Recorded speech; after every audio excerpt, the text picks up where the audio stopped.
And I am Roy. For those of you joining us for the first time, I'm a startup investor in the future of work. We have today our first repeat guest, and we make this out to be more than it is. Maybe it's not.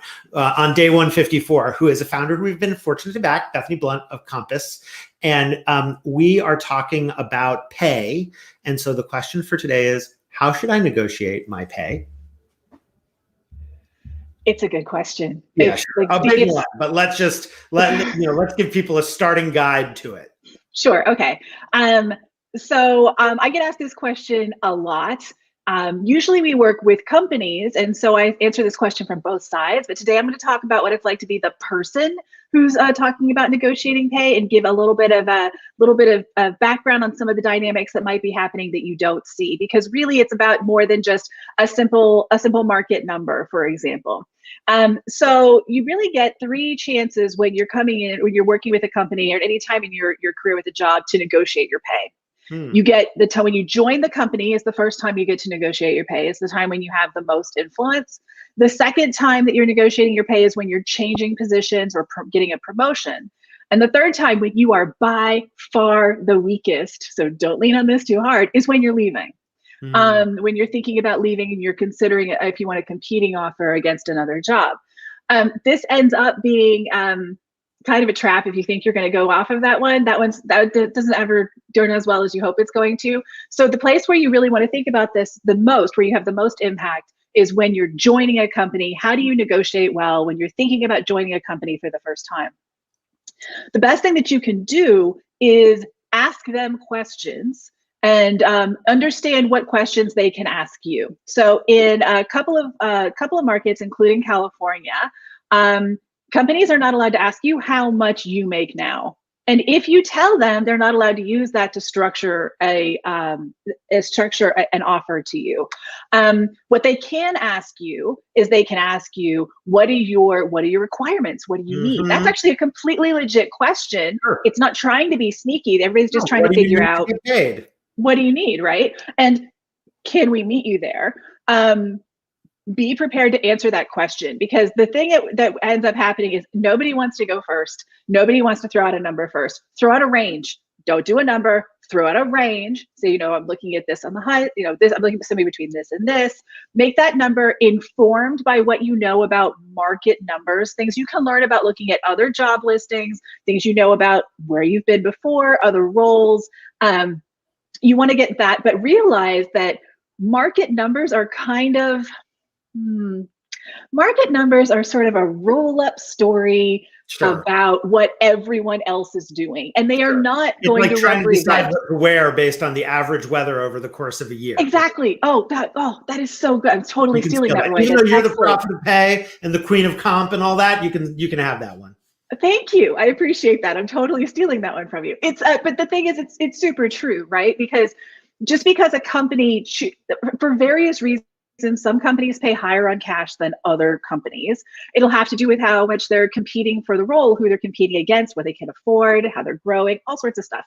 The fact that company A pays more than company B does not mean that company B by default is a bad pay equity company. Pay equity is about how fair things are internally. Are they paying people for the same job internally the same way? So also don't fall into that trap when you're thinking about negotiating, because you want to make sure you're being paid fairly compared to other people inside the organization. That's sort of my general. I love it. One of the things that I've seen, though, is that I want to raise with you is the timing of when you start talking about this stuff can matter. And look, I'll say, as a white man, I experience this, I'm sure, differently than many others do. And I want to be conscious of that. But one of my general principles is I always try to ask people about their needs when I'm interviewing as early in the process as possible, because the further we get, the more leverage they have. Is suggesting that as long as you're in the same general city, if you're the candidate, you might wait till later to talk about those requirements. So that's just one thing. The other thing that I think about, which you're the one who pointed out as we were talking earlier, it's about more than numbers. One of the factors I think is, who are you negotiating with? And sometimes people try to negotiate pay with the recruiter, who may just not have any leverage over it. It may be the hiring manager, or maybe nobody has any leverage because the company publishes all their pay bands, and it's like, yeah, it's great that you want that, but I can't make, I can't make pie higher than 3.14 something or other just because you want to get paid more. Totally. I think a really good example for this is that, so for example, it's no big secret, I used to work at Facebook. I worked there for a while. And even though I was in a position of helping the company make some offers, and that was a role I got to do there, which was a great opportunity for me. At the moment I was interviewing someone, and almost very few people inside the actual interviewing process knew anything about how somebody was potentially going to get paid for a specific role. Like I might be interviewing somebody in a different group. Like it's a really good point. Understanding that you're negotiating, who actually has the ability to negotiate this inside this organization is important. But here's the thing: you can always ask them, what is the pay like for this role? What is the range for this role? Who decides? How do you guys figure it out? Yeah. And people can tell you. Now let's talk about things that companies, now everybody kind of wants to have flexibility in this situation. So let's talk about something that companies do that can be incredibly reasonable, but also incredibly frustrating. And that is when you're interviewing for a role where, say, they have a lot of open recs. They've got a lot of different roles, a lot of different engineering roles, a lot of different product roles or whatever. And they're meeting you and they're trying to figure out kind of which one might be a good fit for you based off of your experience and what you might be able to do in the company. So when you ask them, what does this job pay? You may get an answer like, well, I don't know. It depends on what level you end up being. It can range all the way from like $100,000 to $200,000. That's a big range.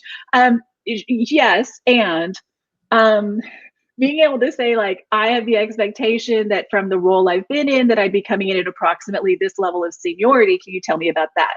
Or you can ask again later, because once they've talked to you on a round and they have an idea where you might kind of slot in, you can say, great, so what's the range for that role?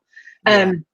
A company, however, a mistake I sometimes see companies make, certainly not our partner companies who are very sophisticated. Yes, for folks who don't know, Compass, in which we're a proud investor, helps companies figure out what to pay people. Yes, we have companies who are really great at how they pay their employees.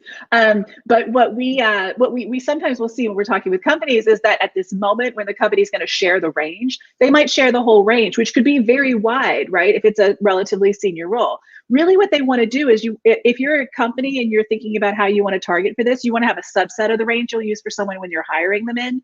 And then after that, that gives them some headroom to grow and progress as a company. So also, if you're going to negotiate for a role, asking when you get to the point where you're talking about an offer, say, okay, so where is that kind of in the range? Is that near the top of the range? Am I coming in a place where I'm already cut off?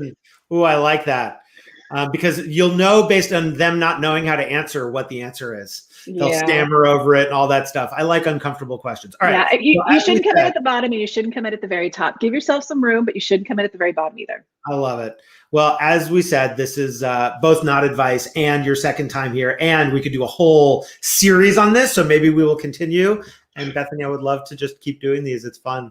It is fun. Thanks, Roy.